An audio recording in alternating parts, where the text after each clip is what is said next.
Oi, turma, bem-vindos de volta à nossa disciplina de radioterapia. Continuando nossos estudos, hoje iremos passar para a outra modalidade de radioterapia, mais conhecida como teleterapia. Lembrando então que a radioterapia é dividida em duas modalidades. A que vimos até a aula passada, que é a de braquiterapia, e a que iremos começar hoje, que é a teleterapia. Então, em braquiterapia, a fonte radioativa ela se encontra em íntimo contato com a região que vai ser tratada. Já a teleterapia, percebemos que tele significa distante, longe. Então, essa terapia, este tratamento será realizado com a fonte radioativa distante do nosso paciente, distante da região que irá ser tratada. Tele, em latim, significa distante e terapia, tratamento. Portanto, a teleterapia ela pode ser chamada de radiação externa. Ela consiste no tratamento de tumores, em que há uma distância entre o equipamento e a região que irá ser tratada, a lesão que vai ser tratada. Geralmente, essa distância ela pode variar de 80 a 100 centímetros, dependendo da região que vai ser tratada. A distância mínima é de 20 centímetros. Os aparelhos mais utilizados na teleterapia são os de telecobaltoterapia e os aceleradores lineares. Nós temos que lembrar que antes da radioterapia existir, tiveram outros momentos históricos que nos caminharam para tudo isso. Então, antes dessa existência dos feixes de partículas ionizantes, a medicina ela tinha poucas opções para tratar algumas doenças, então sejam elas de natureza benigna ou maligna. Então, tudo mudou, pessoal, tudo mudou depois da descoberta dos raios-x. Então, em 1895, pelo Röntgen. Sabemos que, nesse mesmo ano, também tiveram outros cientistas que cooperaram para todo esse enriquecimento científico, como o Becquerel, que começou a estudar o fenômeno da radioatividade e pesquisar as fontes naturais de radiação.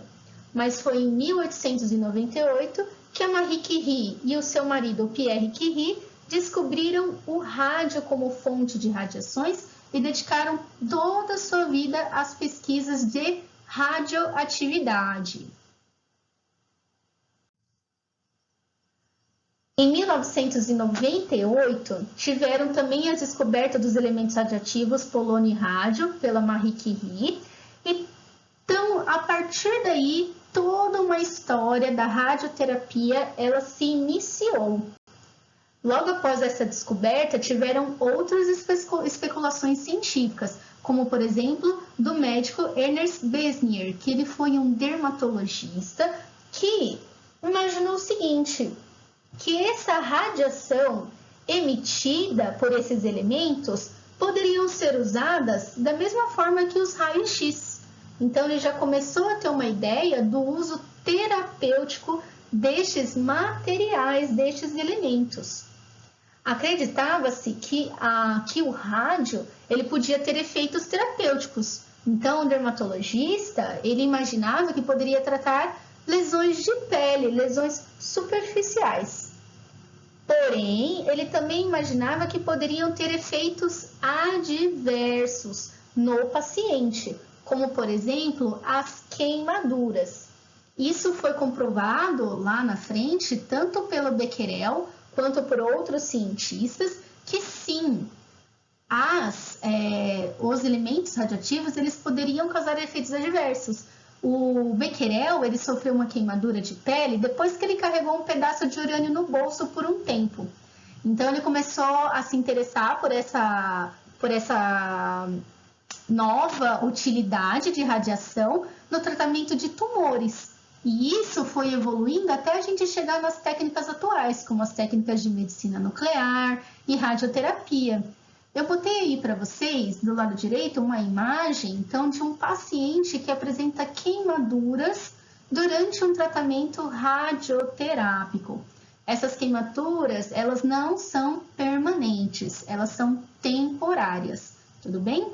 Mas, então, desde aquela época, então vocês veem que desde o começo do século XX já se imaginava esse uso terapêutico das radiações e a partir dali foram vindo os conceitos de radiobiologia também. No início do século XX, teve um aumento muito grande no número de estudos que relatava o uso tanto de raio-x, do rádio, na medicina, principalmente para o tratamento de cânceres de pele. Então, olha essa imagem do lado esquerdo que interessante. Então, realizavam-se tratamento de peles, até porque até aquele momento, o feixe de radiação ele tinha uma baixa penetração no tecido. Então, descobriram que ele era interessante para esses tratamentos mais superficiais. Mas foi a partir de 1910 que se desenvolveram um novo dispositivo, que foi capaz de emitir mais raios-x de alta energia e aí sim tratar alguns tipos de cânceres mais profundos. Mas aí, pessoal, o pessoal não tinha tanto conhecimento assim sobre as propriedades, nem os mecanismos de ação da radioterapia, se os resultados eles eram eficazes, se isso era benéfico no tratamento de cânceres, se isso ia ter alguns efeitos adversos. E aí os médicos, então, foram realizando esses estudos para uma melhor compreensão de tudo isso. Olha que interessante essa imagem aqui, do lado direito, porque foi nesse período também que acreditavam-se que água radioativa, então uma água com um pouquinho lá de rádio, ela poderia te trazer saúde, poderia te trazer riqueza, poderia curar várias doenças. Isso daqui, se vocês pesquisarem no Google, a gente acha bastante. Então, durante todo esse período, foram se criando esses filtros de água com um pouquinho de rádio.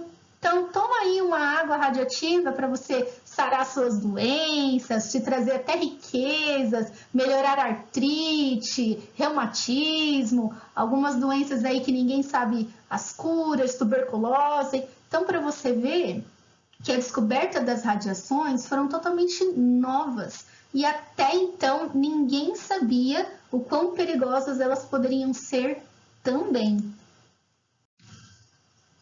Bem, a partir disso tudo, foram se descobrindo novos isótopos e novas técnicas de radiação.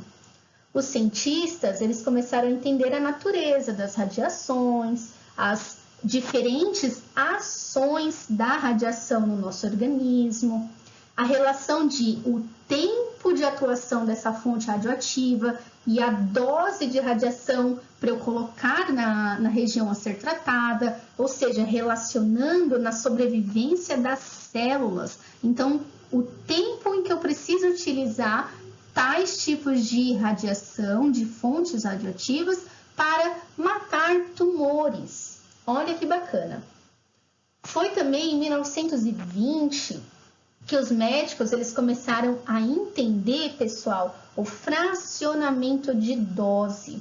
Então, eles entenderam como eles administravam do total de dose de radiação em frações. Ou seja, eles perceberam que era melhor, em vez de eu dar tudo de dose em um dia, era melhor eu fracionar essa dose e eu dar por vários dias seguidos. Então, hoje, amanhã, depois de amanhã e depois de amanhã. E assim eles perceberam que isto era mais efetivo em relação ao controle do cânceres. E os pacientes apresentavam menos efeitos colaterais. Uma outra coisa legal que aconteceu foi em 1928, com a criação da Comissão Internacional de Proteção Radiológica. Foi ela que levantou questões de radioproteção, finalmente. Então, olha quanto tempo se passou até a descoberta, então desde a descoberta do raio-x até este momento. Então, até este momento, todo mundo já imaginava, já percebia, já era nítido que as radiações elas tinham efeitos adversos e por isso começou a se criar medidas de radioproteção. Em 1932, realizou-se mais uma nova introdução de um outro equipamento, que foi a câmara ionizante. E essa câmara ionizante ela foi tão importante para os médicos porque eles podiam medir a dose de radiação fornecida na primeira vez que eles utilizavam, que eles realizavam o tratamento radioterápico. Então, a partir daí, as doses começaram a ser medidas e a unidade que eles deram em homenagem ao nosso Röntgen foi unidades Röntgens. Olha que interessante. Então, a partir daí, os médicos tinham valores, porque antes não havia como medir radiações, era simplesmente deixa lá um tempinho na região que está lesionada e depois de um tempinho a gente tira. Vai vendo aí, vai fazendo os cálculos. 1 minuto no sarô, então deixa 2. 2 minutos no sarô, deixa 5. 5 minutos no sarô, coloca 10. E mais ou menos eram assim os inícios dos estudos de radioterapia. Uma coisa bem doida se a gente imaginar agora. Nos anos entre 1930 e 1950, tivemos um progresso científico contínuo muito grande com o objetivo de tratar os pacientes que possuíam cânceres, principalmente cânceres profundos, não mais superficiais. Essa era, ela ficou conhecida como a era da ortovoltagem. E nesse momento foram desenvolvidos os tubos de raio-x de supervoltagem, capazes de entregar uma energia superior de 50 kV até 200 kV, e também pelo surgimento de irradiações intersticiais, que foi o surgimento da braquiterapia, utilizando como fonte radioativa o rádio. Isso foi muito legal porque foi a primeira modalidade que permitiu todos os médicos, os profissionais que trabalhavam com isso, a tratar os tumores sem uma fonte que limitava tudo isso. Então, essa fonte ela permitia um feixe externo que conseguia atingir tecidos profundos. E além dele atingir os tecidos profundos, ele diminuía os efeitos adversos naqueles tecidos que não estavam afetados por cânceres, eram tecidos saudáveis. Isso foi levando a um progresso científico, depois com a introdução de um feixe de elétrons também para a terapia.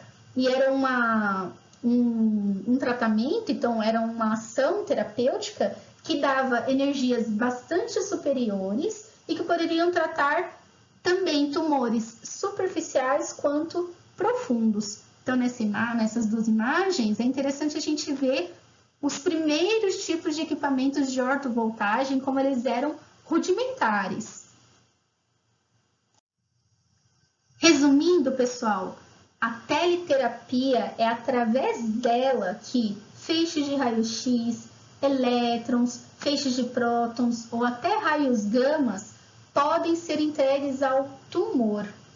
Atualmente, os aceleradores lineares são os equipamentos mais modernos de radioterapia, são capazes de produzir raio-x dentro de uma faixa específica de energia, e algumas outras máquinas de tratamento, elas produzem múltiplos tipos de energia, tanto de raio-x quanto de fótons, além de gama, para algumas energias elétricas. Os raios gama de feixe externo, eles são produzidos por máquinas de cobalto 60, que é o que vamos falar de telecobaltoterapia. E apesar de elas terem sido umas máquinas de tratamento que ficaram aí no mercado por mais de 40 anos, hoje ela não é muito utilizada. Ela tem recursos muito limitados tecnológicos e atualmente utilizamos os aceleradores lineares. As radiações de alta energia são muito utilizadas para tratar tumores que que estão profundos, pessoal, enquanto os elétrons, eles são mais eficazes em tumores superficiais. Portanto, então, a radiação alfa é para tumores profundos e os elétrons para tumores superficiais.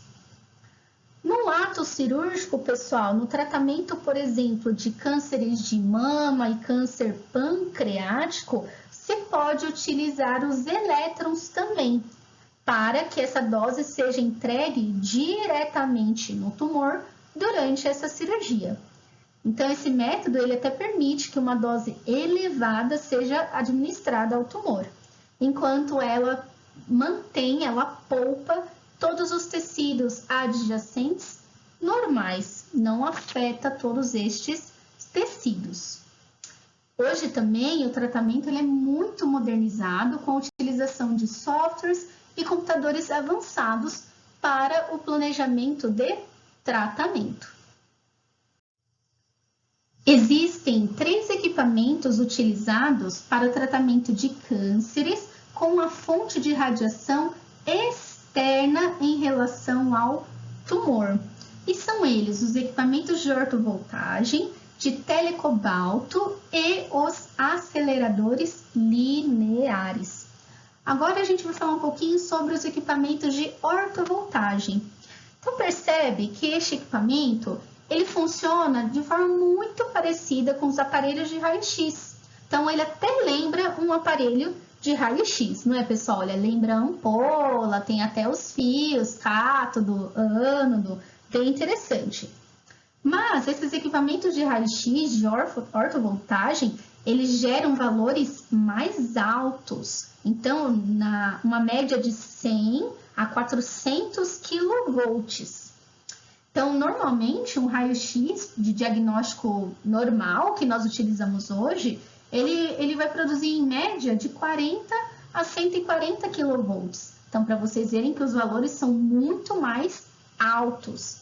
E qual que é a vantagem do uso deste equipamento? É um equipamento que tem baixo custo de manutenção. Então, eles são muito fáceis de serem instalados e transportados. Isso facilita com que eles sejam levados para cidades com uma população pequena. Porém, eles apresentam desvantagens, pessoal. Somente tumores superficiais são tratados. Então, tumores que são mais profundos, ou seja, mais de 5 centímetros de profundidade, eles não podem ser tratados com este equipamento. Então, o aparelho de ortovoltagem, ele é utilizado para tratamentos superficiais que têm até 3 centímetros de profundidade. Por exemplo, nos tratamentos de queloides. Lembra? Então, queloides são uma massa tumoral cicatricial benigna. Então, ela se forma a partir de uma ferida que cicatrizou e foi um excesso de tecido. Então, o tratamento de queloide, a ortovoltagem, ela é muito utilizada. Já o próximo equipamento são os de telecobaltoterapia. Esses equipamentos, pessoal, eles foram muito utilizados na radioterapia. Existem ainda lugares que utilizam cobalto. Olha que coisa! Então, ainda não chegou para todos os lugares os aceleradores lineares. Mas, eles foram utilizados por 40 anos, pessoal. Então, qual que é a base de funcionamento desse equipamento? Então, o princípio físico de produção da radiação ionizante se baseia na emissão de radiação gama, utilizando o elemento radioativo cobalto-60. O cobalto-60, ele é uma fonte radioativa que está selada no equipamento, ou seja, enquanto ela está ali dentro daquele cabeçote, essa região aqui, esse cabeçote, ele é totalmente blindado, não se sai radiação. No momento em que a fonte radioativa sai desse cabeçote, ela nunca para de emitir radiação, então ela vai ser direcionada ao tratamento do tumor. Voltou ao cabeçote, esse cabeçote está totalmente blindado, não há a emissão de radiação. Então, na natureza, pessoal, a gente tem o cobalto 59, sabiam? E ele não é radioativo. Nós que fazemos com que esse material se torne radioativo com o bombardeamento de nêutrons. E aí a gente consegue produzir o cobalto 60, que emite essa radiação gama. Qual que é a vantagem dele? Ele emite uma energia com maior poder de penetração que os aparelhos de alta-voltagem. Então, a partir daí, a gente já consegue entender que ele trata tumores profundos. Uma outra vantagem dele é que eles giram em torno de um eixo central e, deste modo, eles conseguem irradiar o tumor de diversos ângulos. Muito interessante também. Porém, ele tem uma desvantagem muito grande. O cobalto 60, ele é um elemento radioativo, ele é um radioisótopo. Então, ele tem o seu decaimento radioativo. Lembra da meia-vida? O decaimento radioativo dele é de aproximadamente 5 anos e 2 meses. Então, a fonte radioativa ela tinha que ser trocada depois desse período de tempo, porque a radiação ela perderia sua eficiência pela metade. E aí o tratamento para certos tipos de tumores não seriam mais eficazes. E por fim, pessoal, temos os aceleradores lineares. Então, os aceleradores lineares são os equipamentos mais modernos que temos hoje para o tratamento de tumores. Os princípios físicos de produção de radiação são muito similares aos de ortovoltagem. A grande diferença, pessoal, é que não tem a utilização de uma fonte radioativa, que nem o cobalto 60, mas a gente tem a utilização de ondas de radiofrequência, que tem como objetivo acelerar os elétrons produzidos pelo cátodo. Lembra no raio-x? Esses elétrons eles vão ficar em altíssima velocidade, vão se chocar com um alvo e esse súbito freamento vai gerar essa desaceleração brusca dos elétrons que liberam essas energias muito altas. Portanto, são fótons de alta energia. Isso daí é conhecido como raio-x de freamento. Se vocês forem pesquisar lá no raio-x, como a produção de raio-x convencional, tem o raio-x característico e os raios-x de freamento. E aí, pessoal, a energia que é produzida pelos aceleradores lineares, ela é muito superior. Ela pode ser mais de 40 MeV. Muito, muito, muito alta. Então, ela tem uma grande vantagem, sendo que a gente pode utilizar um modo de raio-x, tanto com o modo de elétrons. Então, a gente pode tratar tumores profundos como tumores superficiais. Então, ela gera fótons de alta energia, trata essas lesões profundas e lesões superficiais, e além disso, tem um movimento de rotação, não só do cabeçote, como também do ventre, possibilitando uma sofisticação e uma melhora no tratamento dos tipos de câncer. Então, de acordo com ele se conforma, é uma conformidade em relação ao formato do tumor. No entanto, a grande desvantagem tem um alto custo de manutenção, é muito caro e exige um treinamento especializado de toda a equipe para toda a sua manipulação. Bem, pessoal, a aula de hoje foi rápida, uma aula breve, é uma aula só para a gente começar a entender o que é a teleterapia, para nas próximas aulas a gente se aprofundar nesse assunto. Então, para essa atividade 4, eu quero que vocês peguem um desses equipamentos que eu mencionei, que são usados em teleterapia, e fazer um breve resumo dele. Então, ou você vai pegar o de ortovoltagem, o de telecobaltoterapia, ou os aceleradores lineares. E aí você pode relatar para mim tudo o que você descobrir. Por exemplo, curiosidades, alguns fatos que te chamaram a atenção, A parte de física, se você quiser mencionar, as diferenças entre um e outro, vantagens e desvantagens, e etc. O que você quiser mencionar, o que você achar de interessante. E finalizamos a aula de hoje, espero que vocês tenham gostado, aproveitado. Hoje iniciamos então essa nova modalidade de radioterapia, que é a teleterapia, e nas próximas aulas nós iremos aprofundar este assunto. Até a próxima aula, pessoal!